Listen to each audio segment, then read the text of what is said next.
तो P2 से soft remedy माना जाता है इसको। सॉफ्ट कौन यूज करता है, जेंट्स या लेडीज? लेडीज। लेकिन बोलने में कड़वा रहेंगे, सॉफ्ट यूज करेंगे लेकिन मिर्ची डालेंगे, ठीक है। तो इसमें दो प्लांट हमारा जो P3 में जो है सो बहुत नंबर 1 रेमेडीज है। कौन? हाइसोमस निग्रा और डोरोसेरा रोटनडेलोफेलिया। ये दो प्लांट हमारा है। कहाँ है ये दो प्लांट हमारा P3 में हमारा 4 प्लांट मतलब यानी चेंज हुआ, एक्स्ट्रा ऐड हुआ है। 4 प्लांट चेंज, कुछ चेंज हुआ है, कुछ ऐड हुआ है, नहीं कुछ उसमें से हटाया गया है और कुछ उसमें डोरोसेरा रोटनडेलोफेलिया, हाइसोमस निग्रा और इपिक्यूरिया और हाइड्रेस्टिस कैंडेनेंसिस है। इसमें आपका इसमें जी P3 में टोटल 4 प्लांट और भी 4 प्लांट, 8 प्लांट होगा।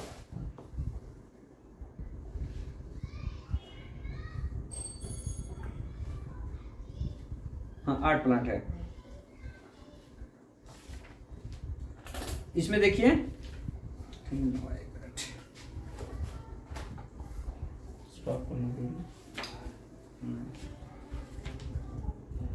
P3 में 9 प्लांट है, सॉरी 9 प्लांट है इसमें, यानी 4 ये चेंज हुआ है, 5 हमारा क्या है P1 P2 P3 का ऐड करके, यानी उसमें 5 और ये 4 9 हुआ, ठीक है।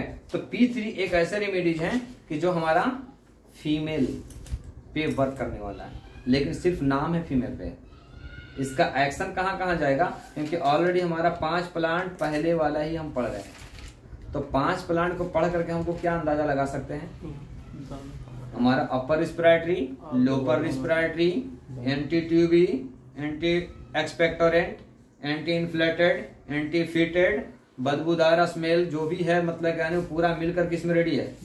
और 4 प्लांट इसमें जो ऐड किया गया है, समझिए उसका एक्शन क्या होता है ये बताया जाएगा आपको। बहुत P3 बहुत इंपॉर्टेंट रेमेडी माना जाता है, P2 से भी ज्यादा, क्योंकि अपने पास जितना भी ज्यादातर जो लंग्स रिलेटेड होता है, कौन होता है लेडीज। टीबी का जो पेशेंट ज्यादातर होता है लेडीज होता है। इसका रीजन क्या होता है, घर पे जो रहने के कारण उनका इम्यून सिस्टम उतना बैलेंस नहीं रहता और स्ट्रेसफुल रहने के कारण डाइजेशन उनको नहीं हो पाता है, जिसके कारण से हमारा लंग्स इन्फेक्शंस आने का चांस ज्यादा होता है। P3 कहता है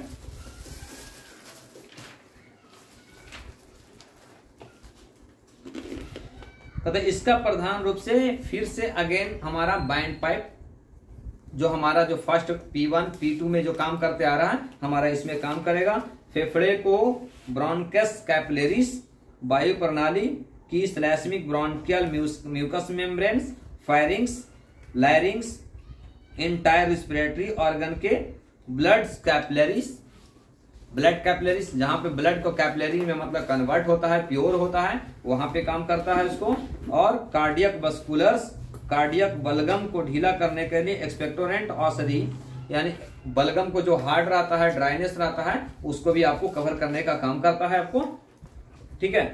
उसका वुपिंग कॉफ, अगर वुपिंग कॉफ किसी को हो रहा है, P3 को निगेटिव दे सकते हैं 30 to 100, कंटिन्यू देना उसको, 3 डोज देना है, फिर 3 दिन गैप करना है।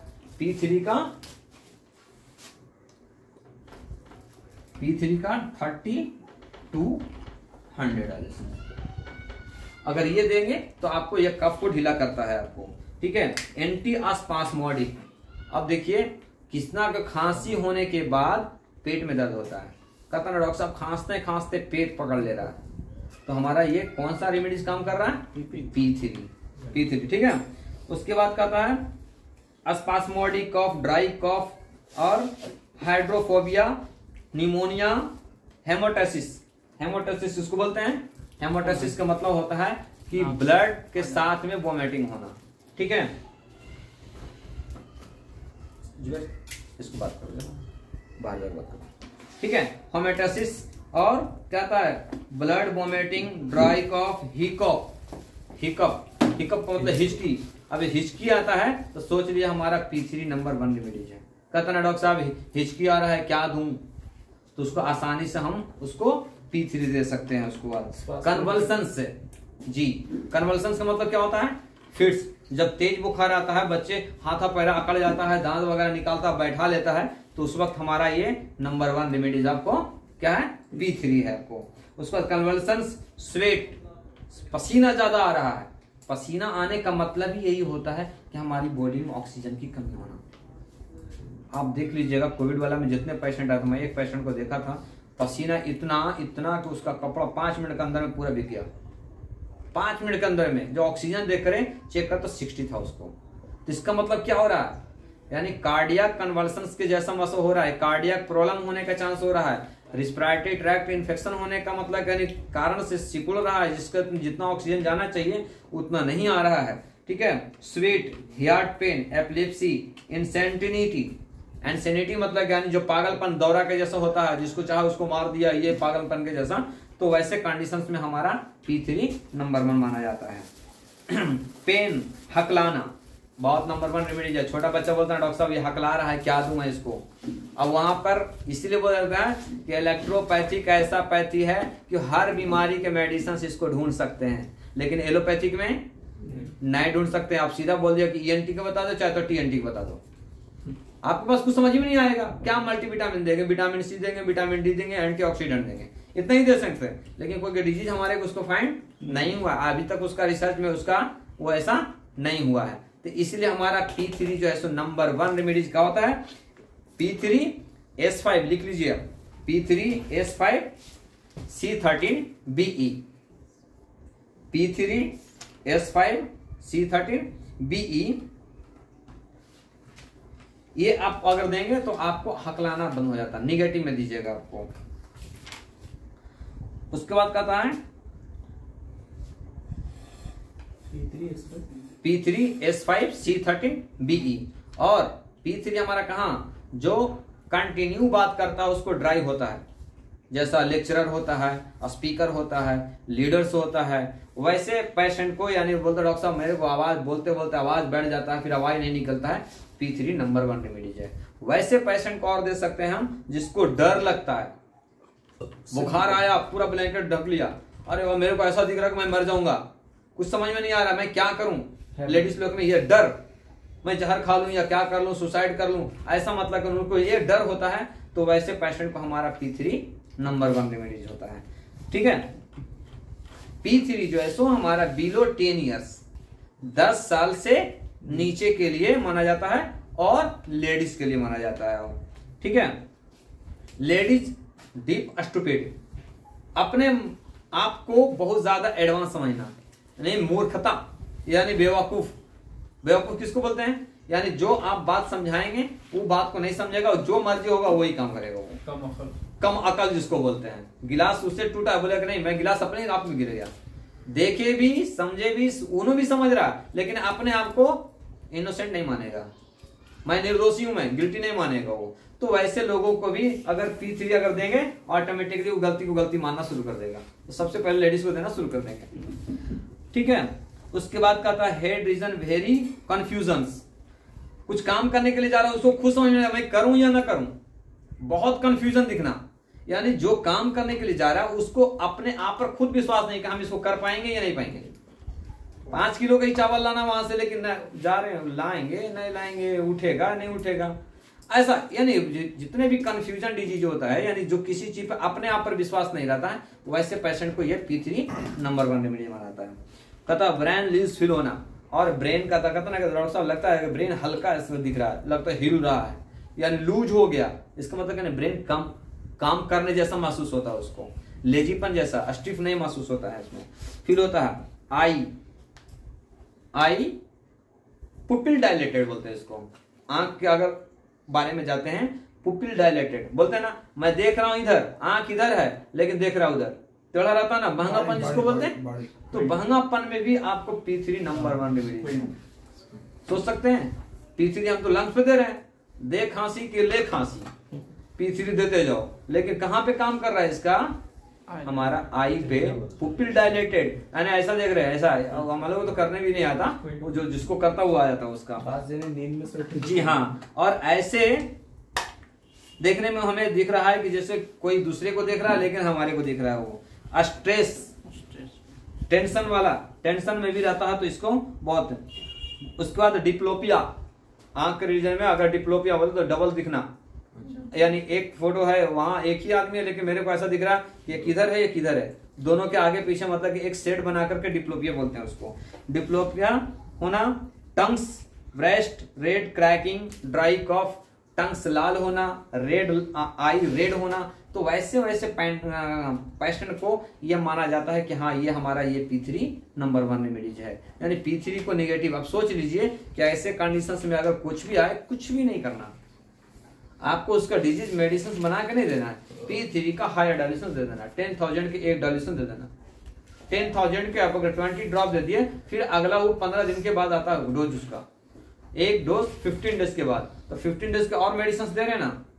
महंगापन के मत दीजिए दवाई मेडिसिन, और जो मेडिसिन उसका चल रहा है खाली आंख देख करके उसका आपको समझ में आ जाएगा कि इसका ये प्रॉब्लम है, तो हमारा ये इसका नंबर 1 रेमेडी माना जा रहा था P3, तो P3 को उसको हायर डायल्यूशन दे दीजिए।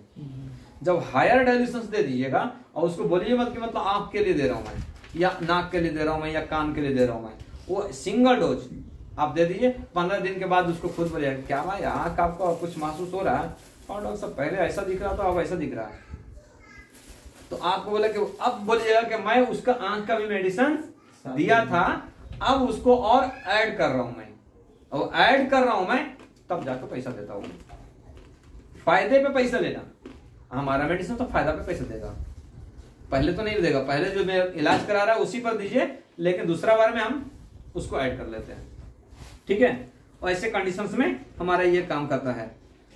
लोअर जा ड्रॉपलेट, किसी को जबड़ा जैसे नीचे लटका हुआ जैसा दिखता है, भारीपन जैसा नीचे ऐसा बहका हुआ दिखा है, उसको आप कहता है थ्रोट एस्टिंग ड्राइनेस कैनॉट स्वेलिंग्स। एक पेशेंट ऐसे होते हैं कि जिसको सॉलिड खाने में दर्द नहीं होता है, सॉलिड निगलने में दर्द नहीं होता है, लेकिन पानी पीने में दर्द होता है उसको। ऐसे पेशेंट भी हैं जिसको सॉलिड निगलने में दर्द नहीं होता है, लेकिन पानी पीने में दर्द होता है। तो क्या होता है, वो कौन सा कंडीशन से होता है, एक तो फंक्शनल डिसऑर्डर है और एक न्यूरोलॉजिकल डिसऑर्डर है। ये जो पानी पीने में भी अगर दर्द नहीं हो रहा, आप सोच लीजिए कि खाना मोटा सॉलिड होता है उसमें दर्द नहीं हो रहा है, और पानी पीने में दर्द हो रहा है, ये न्यूरोलॉजिकल होता है। तो न्यूरोलॉजिकल डिसऑर्डर के लिए P3 नंबर 1 कहां देना है, निगेटिव में देना है। अगर वैसे कंडीशन आ जाए D100 दे दीजिए, एक डोज में आपको कम हो जाता, समझ रहे। उसके बाद कहता है थ्रोट इन्फेक्शंस यानी गलों में इन्फेक्शन से, इसमें भी काम करता है। स्टोमक इरिटेशंस, ठीक है, स्टोमक इरिटेशंस यानी पेट में ऐंठन के जैसा दिखना, कंफर्टेबल महसूस नहीं करना, वैसे कंडीशंस में बहुत काम करता है।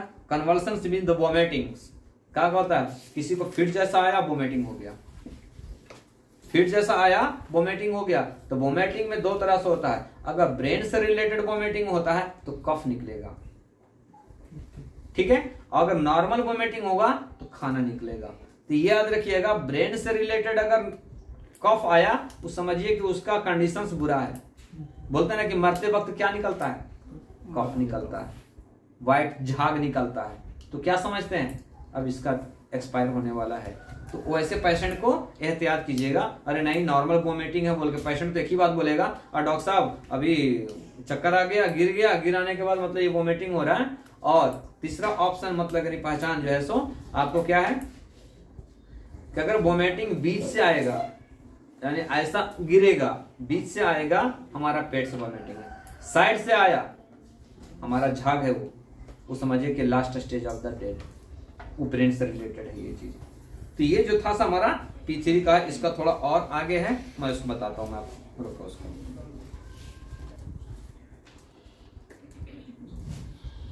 देखिए उसके बाद आगे का एक्शन जो है सो हमारा स्टूल पे। अब सोच लीजिए कि P3 जो हमारा हर ऑर्गन पे अलग अलग से वर्क कर रहा है। क्या देखें हम, ब्रेन से देखें, आई से देखें, थ्रोट देखें, लंग्स देखें। अब एब्डोमिनल पे आता है, पेट में इसका क्या एक्शन है। कहता है ना कि H10C4WE अगर ये देने के बाद अगर नहीं कम हो रहा है मोशन सीसी का, तब P2 का 2 ड्रॉप लग दिए उसमें, आपको मोशन रुक जाता। तो यानी हमारा क्या हो रहा है, ये जहां से मोशंस बन रहा है वहां पे एमोवाइक जो है म्यूकस मेम्ब्रेन्स का सिक्रेशन बहुत ज्यादा हो रहा है, उसको रोक देगा वो, तो आसानी से मोशंस कंट्रोल हो जाता है आपको। स्टूल, डायरिया, कॉलिक पेन, एक्सटेंडमेंट ड्यूरिंग स्लीप डायरिया, कहता ना कोई बच्चे सोते सोते मोशंस कर दिया, छोटा बच्चा सोते सोते यानी उसको मालूम भी नहीं हुआ कि उसको पैंट कच्चा हो गया, तो वैसे कंडीशंस में भी हमारा P3 होता है। सोने के समय डायरिया होना P3 बहुत इफेक्टेड है। अब कहता है यूरिन पे, पेट सो गया, अब यूरिन पे क्या कम करता है इसका, ये देखिए अनकंट्रोल यूरिन, यानी किसी को अनकंट्रोल हो रहा है, यूरिन पास हो जा रहा, मालूम नहीं है कहाँ मिलता है ये चीज, ज़ईफ लोगों में मिलता है, ठीक है। तो वैसे कंडीशंस में भी हम इसको P3 को दे सकते हैं निगेटिव में। वेट वेटिंग इसका फार्मूला है, बिल्कुल है, C17 F1W और ये P2 का 2 ड्रॉप, ये 200 P3 का, सॉरी P3 का, ठीक है। C17 F1W 200 का और उसके बाद P3 का 2 ड्रॉप उसमें ऐड कर दीजिए। वेट वेटिंग कम हो जाएगा इसका। वेट वेटिंग, यूरिन का कंट्रोल क्या होता है, वेट वेटिंग में क्या होता है, यूरिन कंट्रोल नहीं होता ना, बच्चों में बिस्तर में जो पेशाब कर देता है। अब तो बहुत सा ऐसा होता है कि अच्छे एज वाले 17 इयर्स की एक बच्ची थी, उनका ये प्रॉब्लम था, तो मतलब नहीं बहुत आसानी से रिजल्ट मिल गया इसको, जबकि इसमें परेशान हो जाता है। जी हाँ, 200 लाइसेंस है। कहता है urine uncontrol, urine, bed wetting, P3 very affected, remedy और bladder, paralysed bladder. Paralysed bladder मतलब क्या होता है, हमारा जिस तरह से पैरालिसिस बॉडी पे मारता है उसी तरह सेपरेट ब्लडर पे भी मारता है। कहता ना कि आंख सब सही है, मुंह टेढ़ा हो गया, मुंह सही है, आंख बंद कर रहे तो बंद नहीं हो रहा, तो क्या होता है, सेपरेटली पैरालाइज्ड बोलते हैं उसको, यानी एक ऑर्गन को मतलब पैरालाइज करा। वो एक होता है कि सीधा मार दिया, अपन जानते सिर्फ एक ही चीज, एक तरफ से हाथ नहीं उठ रहा, पैरालाइसिस मार दिया, फालिज मार दिया, लकवा मार दिया बोल देते हैं, लेकिन हर ऑर्गन पे अलग अलग भी पैरालाइसिस होता है, समझ रहे ना। तो वैसे कंडीशंस में ब्लडर का पैरालिसिस जब होता है तो हमारा यूरिन का अनकंट्रोल हो जाता है, बना के निकल गया, उसमें स्पिक्टर पे यानी न्यूरोलॉजिकल प्रॉब्लम हो गया, वो यानी नर्व की कमजोरी हो गई वो, तो हमारे F1 नंबर 1 रिलीज होता है उसमें, P3 के साथ में F1, ठीक है। ऐसे व्यक्ति जो फीवर के समय अपने आप को जेनिटल ऑर्गन से खेलना, कितने बच्चे होते हैं ऐसे होते हैं कि जिसको फीवर जब तेज होता है तो अपने मतलब जेनिटल ऑर्गन को मतलब रब करता है, खुजाता है, यानी पेनिस को हो या तो मतलब प्राइवेट एरिया को खुजाता है। तो बोल डॉक्टर बुखार आया था, बहुत इचिंग कर रहा है, बोलते हैं कई लेडीज पेशेंट मिलते हैं, डॉक्टर साहब इचिंग हो रहा है, बर्निंग हो रहा है, यूरिन में जलन हो रहा है, या तो वजाइना में मतलब एक स्क्रैप करने का ये डिसऑर्डर हो रहा है, डिजायर हो रहा है, तो वैसे कंडीशंस में हमारा P3 नंबर मिल रहा है। तो याद रखिएगा कि अगर किसी को फीवर तेज आया और इस तरह से अगर हिस्ट्री बता रहा है, आप उसको P3 को बेगर बोले हुए आप पिला दीजिए, उसको ऑटोमेटिकली कम हो जाता है, फौरन एक खुराक में ही कम हो जाता। आपको कितना नंबर काम कराइए, कितनी बड़ी मेडिसिन काम कराइए, इसलिए। और कहता मेंसेस के पहले हिस्ट्रिकल स्पाज्म होता, excited of the sex urinary bladders, और किसी ऐसे पेशेंट होते हैं, कई लेडीज ऐसे मिलते हैं कि जिसको मेंसेस से पहले एक्सेस करने का इंटरेस्टेड ज्यादा होता है, तो वैसे भी कंडीशंस पेशेंट में आपको P3 नंबर 1 रेमेडीज, कई पेशेंट इसको मिले हैं और मिले हैं मेरे पास ऐसा कंडीशंस में, ठीक है। चेस्ट में आपको देखिए, अब चेस्ट पे आता है, ये कहां से चला गया, ब्रेन से लेकर के नीचे तक चला गया, हर ऑर्गन पे अलग अलग इसका इफेक्ट है। अब सोच लीजिए एक एक इफेक्ट में अगर एक एक कहानी के टॉप्स बना लेंगे, नोट्स बना लेंगे, तो हमारा P3 तकरीबन डॉक्टर के पास P3 एक्सपायर हो जाता है। एक्सपायर बोले तो यूज ही नहीं होता है, उसके पास कफ का पेशेंट ही नहीं है, P3 रखा हुआ है, कहां देंगे वो जान रहा है सिर्फ खाली P3 क्या भाई, खांसी के लिए, लंग्स के लिए, इतना ही जान रहा है वो, कहां देंगे हम, दे सकते हैं, अब कहां देंगे हम, पूरी बॉडी पे दे सकते, कुछ भी नहीं समझ में आ रहा तो दे दो ना P3। जब P3 दे देंगे तो जो बताया था पेशेंट वो तो कम होना ही होना है, क्योंकि वो जान रहा है कि हमारे पास ये डिजीज था, इसका मेडिसिन ले रहे हैं, लेकिन जो नहीं बताया वो भी कम हो जाएगा। होगा या नहीं होगा? Pupil dilated, sexual related, urination uncontrol, या तो hair problem, stool problem, abdominal colic, pus form, खांसी, ब्रोंकाइटिस, निमोनिया, टीबी, एब्सेस, कहाँ नहीं काम करेगा वो? हर जगह पे ये काम करेगा। बंद कीजिए उसको मालूम, समझे? For safe banding. हाँ, अब कहता है क्या? फिट्स स्पास में जब पेट किसी को दर्द होता है, अब्डोमिनल पेन होता है, तो ऐसा झुक जाता है। ये भी एक होता है। डॉक्टर साहब, कोई पेशेंट आता है, डॉक्टर साहब पेट में दर्द होता है ना, तो कितना पेट पकड़ के आता है, कितना ऐसा झुक के आएगा, बैंड हो जाता है। इसको अब्डोमिनल पेन ऐसा क्रैम्पिंग रहता है कि वो ऐसा करने पर उसको अच्छा महसूस करता है। तो वो कंडीशंस में हमारा ये नंबर 1 रेमेडी माना जाता है। ठीक है। डीप एक्टिंग, यानी P3 का जो है सो डीप एक्टिंग है, यानी डीप में जाता है, यानी अंदर नर्वाइन तक वर्क करता है। ये जितने भी डिजीज बताए, कोई ऑर्गन से रिलेटेड महसूस हुआ आपको? आई डायलेटेड, पुपिल डायलेटेड, क्या हो रहा है? नर्व से प्रॉब्लम हो रहा है, एपिलिप्सी, क्या हो रहा है?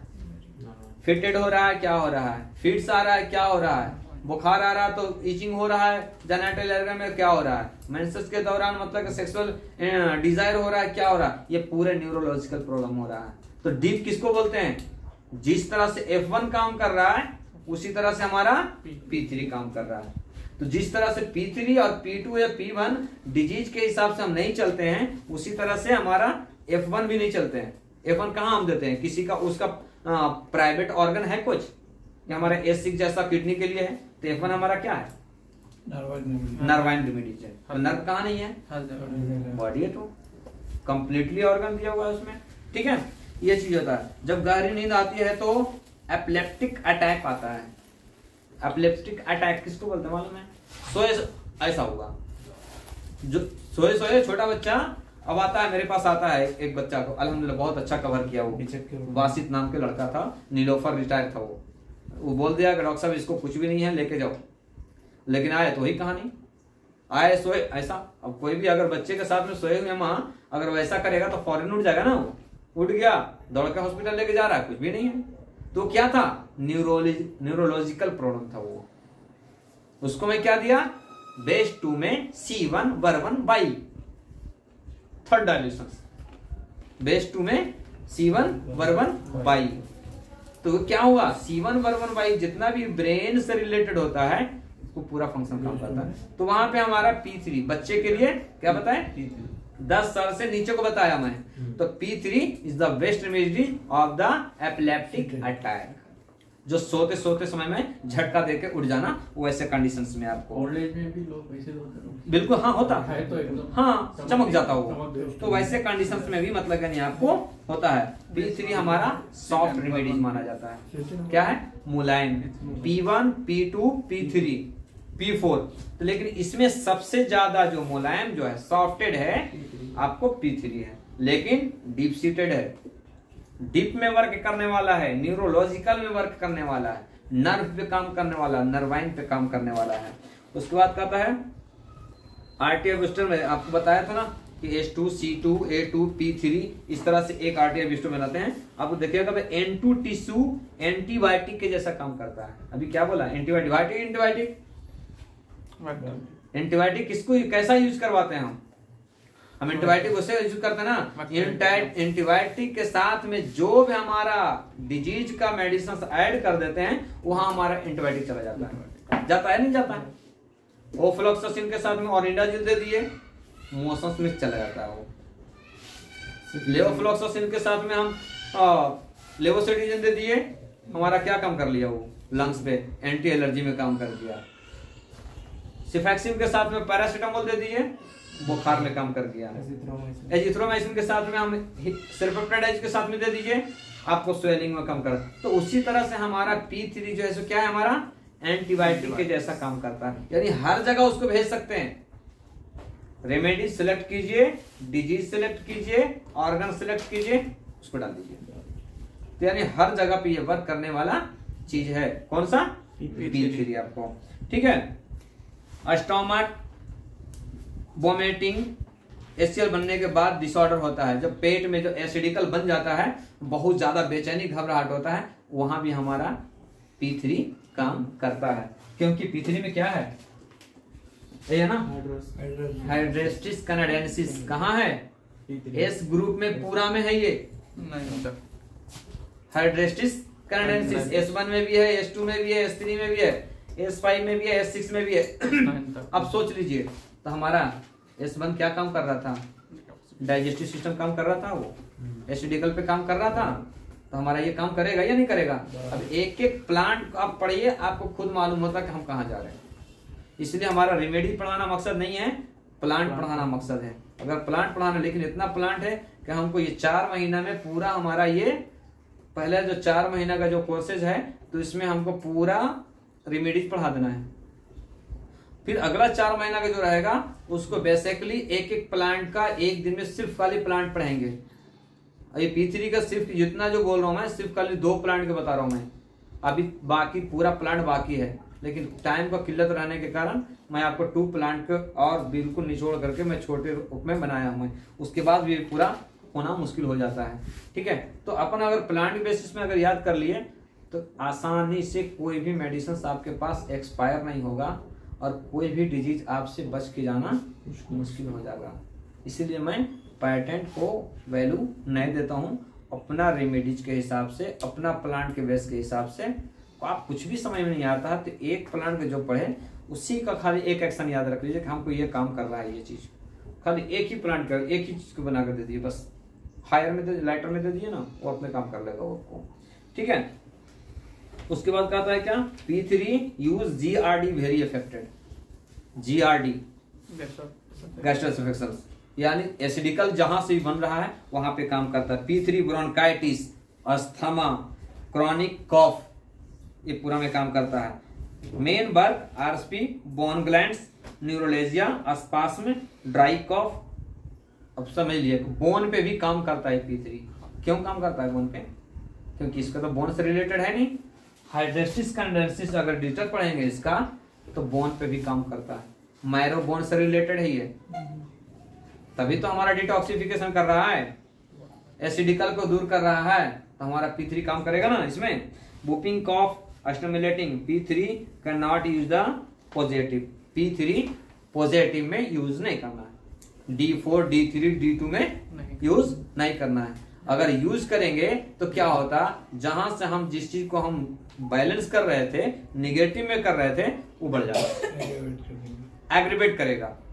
तो ज्यादातर जब P3 जो आप कीजिएगा, इसीलिए जब भी कहीं बनाइए तो D10 को ऊपर बनाइए, या तो उसको सेपरेट दीजिए अलग से, D10, D100 में सेपरेट दे दीजिए, अलग से पूरा बना दीजिए कुछ भी, लेकिन P3 का अलग से उसको एक बोतल अलग से दे दिए, 2 ड्रॉप जी दे सकते हैं, लेकिन सिंगल रेमेडीज की बात बता रहा हूं मैं। हाँ, तो उसके साथ में आप दीजिए ना मिला करके, जब मिलाएंगे, अब मान लेंगे D4 हम बनाए, ओके, D4 में आपका P3 और W, तो W जब दिए इसमें तो ये 30 ml, तो ये 15 ml, तो ये 15 ml हुआ ना, 30 ml हो गया। लेकिन अगर W का हम हटा देंगे तो क्या हो गया, कंप्लीट वही हो गया ना पूरा। तो इसीलिए कोई भी मेडिसिन अगर ऐड कर देते हैं तो उसकी पावर कम हो जाती है, क्योंकि मेडिसिन ही कम हो गया तो पावर भी कम हो जाता है ना। तो इसके कारण से सेपरेटली मेडिसिन जितना भी दिया जाता है तो एक्यूट डिजीज में दिया जाता है, और एक्यूट के अलावा और कहीं पे भी यूज नहीं होता। हाँ, एक्यूट अगर नहीं है और नहीं समझ में आ रहा, आप निगेटिव में जाइए, कुछ नहीं करेगा। सेपरेटली देना है, चाहे तो एक्यूट डिजीज पे दीजिए या तो फिर बिल्कुल क्रॉनिकल डिजीज पे दीजिए कि जो डिस्फंक्शंस में है आपका। ठीक है, तो ये चीज को होता है आपको। उसके बाद कहता है P3 only 3 dose after next protocol. कहता है P3 आप 3 डोज दे दीजिए किसी को भी, हाई डायलेशन से कोई भी डिजीज आया, हमारा आंख के प्रॉब्लम से आया नहीं, हमारा जो है सो कफ के प्रॉब्लम से आया, लेकिन मेरे को ऐसा दिख रहा है कि उसको आंख में भी प्रॉब्लम है, या ओवरी में प्रॉब्लम है, यूट्रस में प्रॉब्लम है, एसिडिकल में प्रॉब्लम है, लेकिन मेरे को ऐसा महसूस उसका हुआ, तो हम क्या करें, P3 को 3 डोज दे दिए। 3 डोज देने के बाद बोलिए, उसके बाद जो मैं मेडिसिन दिया हूं उसके बाद ये यूज कीजिएगा। आपको फोन करेगा डॉक्टर साहब वो तो खांसी तो कम हो ही गया है, लेकिन जो और जो प्रॉब्लम जो दिख रहा था वो भी कम हो गया है। अब इसमें कुछ दवा चेंज करेंगे क्या? तब बोले कि नहीं, उसमें और मेडिसिन मिला हुआ है, ये 3 दिन के बाद ये दवाएं चालू कर लो। आप देखिए, मैं तो दिया हूं, मैं 3 डेज में ही साइनस का बहुत जबरदस्त रिजल्ट मिला है इसका। 3 दिन के अंदर में स्नीजिंग कम हो गया, कफ कम हो गया, सांस लेने। कल एक बीदर का पेशेंट आया था, लेडीज, 11 साल से अस्थमा उसका था। अभी दिए 15 दिन की दवाइयां, उन्होंने 80% कवर है, 80% कवर है। उन्होंने खास करके वहां से मेडिसिन लेने के लिए आया, बीदर से। आने में लगा 1500 रुपया, मेडिसिन के लगा 600 रुपया। ठीक है डॉक्टर जी, उसका प्रोटोकॉल अलग है, उसका आपको सेपरेट दिया जाएगा आपको। ठीक है, तो ये जो होता है सो हमारा ब्रोंकाइटिस। ब्रोंकाइटिस मतलब क्या नहीं, आप चेस्ट एक्सरे कराते हैं, ब्रोंकाइटिस हमेशा निकलता है, उसके लिए प्रोटोकॉल लिख लीजिए, बहुत इंपॉर्टेंट रेमेडीज होता है। S1 C1 S1 C1 A1 F1 RE, S1 C1 A1 F1 RE negative. दूसरा S10 P3 C13 BE GE, S10 P3 C13 BE GE negative. या निगेटिव बोले तो D6 के ऊपर जाना है आपको। ये दोनों जो है सो ब्रोंकाइटिस के लिए नंबर 1 रेमेडीज है।